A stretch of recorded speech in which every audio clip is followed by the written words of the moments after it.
የንብረት ስም ዝውውርን የሚገድብ ሕግ ላይ ማሻሻያ ተደረገ። በዚህም መሰረት መሬት መቀላቀልና መክፈልን በሚመለከትም ገደብ ማስቀመጡ ታውቋል። በሌላ በኩል ደግሞ የነዳጅ መኪናዎችን ወደ ኤሌክትሪክ ለመቀየር እንቅስቃሴ መጀመሩን ሰምተናል። የግል መኪና አስመጪዎች ከቤት አውቶሞቢሎች በተጨማሪ የህዝብ ትራንስፖርት አገልግሎት የሚሰጡ መኪናዎችን በስፋት እንዲያስመጡም ጥሪ ቀርቦላቸዋል። ሰላም ቤተሰቦቻችን፣ መረጃዎቹን የት ሀገርና የት ከተማ ሆናችሁ እየተከታተላችሁ እንደምትገኙ በሐሳብ መስጫው ላይ ጻፉልን። በየትኛው ርዕሰ ጉዳይ ላይ መረጃ እንድናቀርብላችሁ እንደምትፈልጉ ማሳወቁን። አሁን ዝርዝር መረጃዎቹን አንድ በአንድ ወደ እናንተ እናደርሳለን። እስከ መጨረሻው አብራችሁን ቆዩ።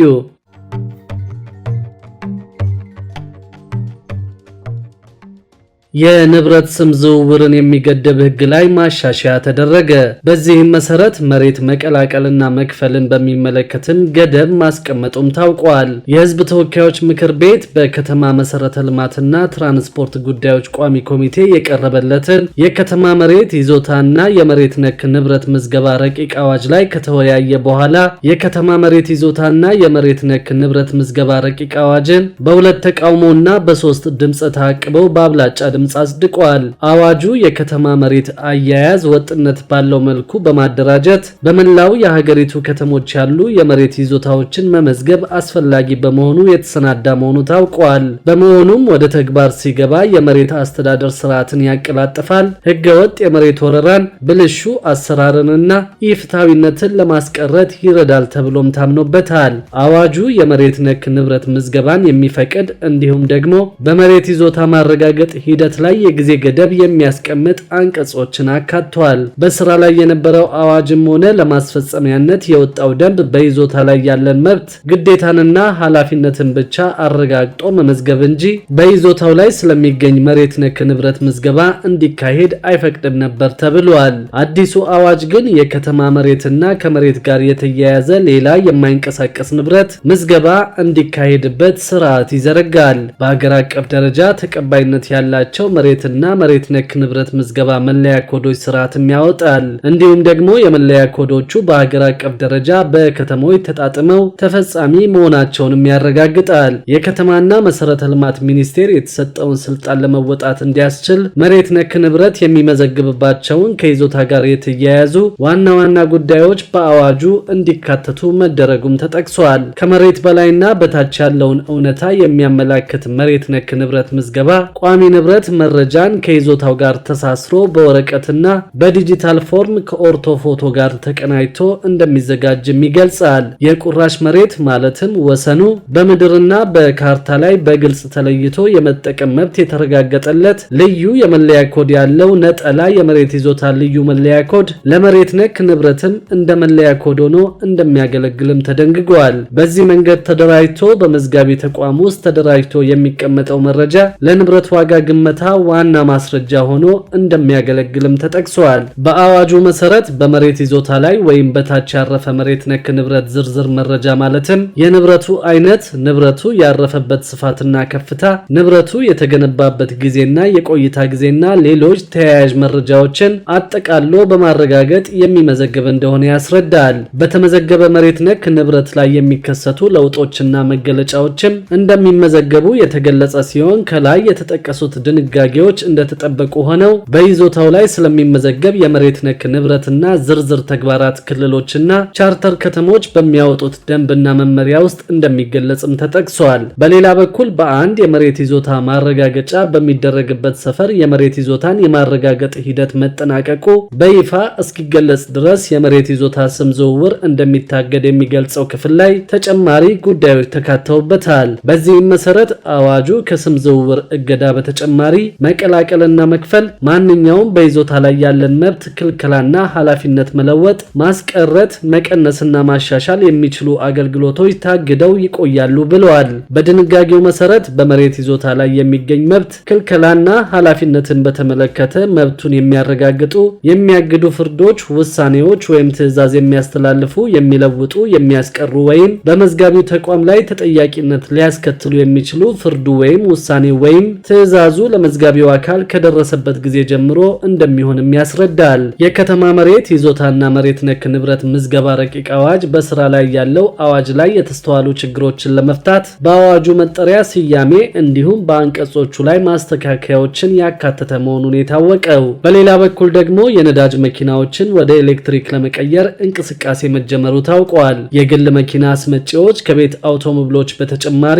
የህዝብ ትራንስፖርት አገልግሎት የሚሰጡ መኪናዎችን በስፋት እንዲያስመጡም ጥሪ ቀርቦላቸዋል። በኤሌክትሪክ የሚሰሩ የህዝብ ማመላለሻ ትራንስፖርት አገልግሎትን ተደራሽ ለማድረግ የግል ባለሀብቶች በዘርፉ በስፋት እንዲሳተፉ የትራንስፖርትና ሎጂስቲክስ ሚኒስቴር ጥሪ አቅርበዋል። የትራንስፖርትና ሎጂስቲክስ ሚኒስትር ዴኤታ በርሆ ሐሰን ዓለም የሚጠቀምባቸውን ተሽከርካሪዎች ወደ ኤሌክትሪክ ተሽከርካሪዎች በመቀየር ላይ እንደሆነ ገልጸው በነዳጅ የሚሰሩ ተሽከርካሪዎችን ወደ ኤሌክትሪክ ለመቀየር ቅድመ ዝግጅት መጠናቀቁን ተናግረዋል። ተሽከርካሪዎች ወደ ኤሌክትሪክ ሲቀየሩ መለዋወጫ መሳሪያዎችን ከውጭ የማስገባት ስራ እንደሚኖር የገለጹ ሲሆን መለዋወጫ ዕቃዎች የደህንነት ደረጃቸውን የማጣራት ስራ እየተሰራ መሆኑን አስታውቀዋል። በዚህ ሂደት ውስጥ 2226 መዳረሻዎችን ለመገንባት እየተሰራ መሆኑንም ተናግረዋል። ሚኒስቴር መስሪያ ቤቱ አሰራሩን ወደ ዲጂታል በመቀየር እየሰራ መሆኑንና የተሽከርካሪዎች ቦሎ የሚሰጡ ተቋማት ሀገር አቀፍ ደረጃን በማጽደቅ የሚሰሩት ስራ በቀላሉ በቢሮ ውስጥ ለመቆጣጠር የሚያስችል አሰራር መጽደቁንም ገልጸዋል።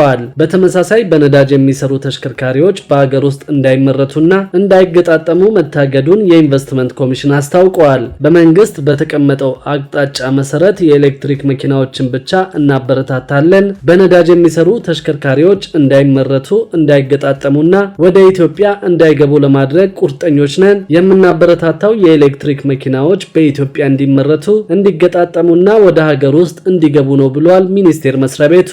በሌላ በኩል ደግሞ የውጭ ዜጎች በኢትዮጵያ የማይንቀሳቀስ ንብረት ባለቤት እንዲሆኑ የሚፈቅደው ረቂቅ ህገ መንግስቱን ይቃረናል የሚል ተቃውሞ ገጥሞታል። የፍትህ ሚኒስቴር በበኩሉ መሬትን በይዞታነት ወይም ደግሞ ቤትን በባለቤትነት መያዝ የሚከለክለው ህገ መንግስቱ ሳይሆን ፍትሐ ብሔር ነው ብሏል። በረቂቅ አዋጁ ላይ ቅሬታ የቀረበበት የከተማ መሰረተ ልማትና ትራንስፖርት ጉዳዮች ቋሚ ኮሚቴና የህግና ፍትህ ጉዳዮች ቋሚ ኮሚቴ በረቂቅ አዋጁ ላይ ይፋዊ የህዝብ ውይይት ባካሄደበት ወቅት ነው። በውይይቱ ላይ ከህግ ጉዳዮች ጥናት ዳይሬክቶሬት የተዘጋጁትን ጥያቄዎች በንባብ ያቀረቡት ወይዘሪት ዓለም ፀሐይ ይመች ከሀገሪቱ ህጎች ሁሉ የበላይ በሆነው ህገ መንግስት አንቀጽ 40 ንዑስ ቁጥር 3 የገጠርም ሆነ የከተማ መሬት ባለቤትነት መብት የመንግስትና የህዝብ ብቻ እንደሆነ ይገልጻል ብለዋል። በተመሳሳይ በዚሁ አንቀጽ 40 ንዑስ ቁጥር 6 መሰረት መንግስት ለግል ባለሀብቶች በክፍያ ከመሬት የመጠቀም መብትን የሰጠው ለኢትዮጵያውያን ብቻ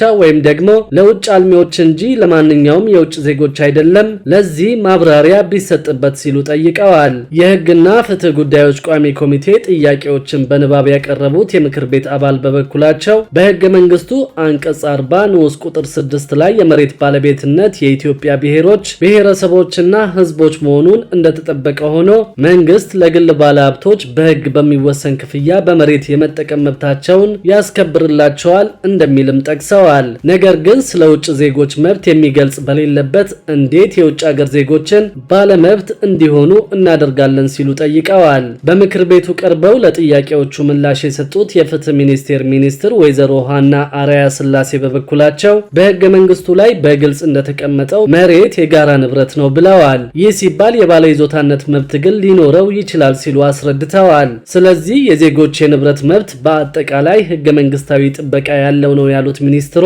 ዜጎች ደግሞ መሬትን በባለ ይዞታነት መያዝ እንደሚችሉ ያመላክታል ብለዋል። የውጭ ዜጎችን በተመለከተ ግን እስካሁን ድረስ በኢትዮጵያ ውስጥ መሬትን በይዞታነት ወይም ቤትን በባለቤትነት መያዝን የሚከለክለው ድንጋጌ ህገ መንግስታዊ ሳይሆን በፍትሐ ብሔር ህጋችን ላይ የተቀመጠ ድንጋጌ ነው ሲሉ ተናግረዋል። ፍትሐ ብሔር ህጉ ደግሞ አዋጅ ስለሆነ ይህንን ማስተካከል የሚቻለው ትይዩ በሆነ የህግ ማዕቀፍ ነው ያሉት ወይዘሮ ሃና ስለዚህም የቀረበው ረቂቅ በፍትሐ ብሔር ህጉ ላይ ከ390 እስከ 393 ድንጋጌዎች የሚስተካከል ነው ሲሉ መልሰዋል። ክቡራትና ክቡራን የአዲስ ቢዝነስ የዩቲዩብ ቻናል ተከታታዮቻችን ይህንን ቻናል ሰብስክራይብ ሳታደርጉ የምትከታተሉን ከሆነ ቢዝነስና ሌሎች ተያያዥ ጉዳዮችን በተመለከተ አዳዲስ መረጃዎችን ለማግኘት የዩቲዩብ ቻናሉን ሰብስክራይብ በማድረግ ቤተሰብ እንድትሆኑ በትህትና እንጠይቃለን።